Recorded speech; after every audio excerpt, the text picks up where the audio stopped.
Toujours au sujet de la Syrie, les violences qui se poursuivent dans le nord du pays. Les factions soutenues par la Turquie intensifient leurs attaques contre les forces kurdes, des attaques aux drones qui n'épargnent pas les civils.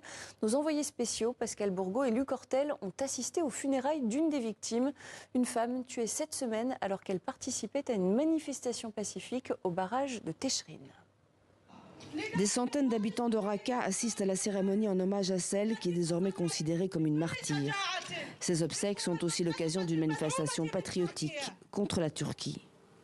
La sécurité est assurée par les forces démocratiques syriennes, l'armée composée de Kurdes, Arabes et chrétiens qui contrôlent le nord-est de la Syrie. Après la prière des hommes, le cercueil est porté par des femmes. Ces jeunes filles faisaient partie du même convoi que la défunte. Quand nous nous sommes dirigés vers le barrage, nous ne savions pas que la Turquie ne nous épargnerait pas et qu'elle allait bombarder un convoi de civils. Nous aurions pu mourir aussi, mais heureusement nous étions à la fin du convoi, c'est ce qui nous a sauvés. Ce jour-là, 4 personnes ont été tuées, 12 autres blessées.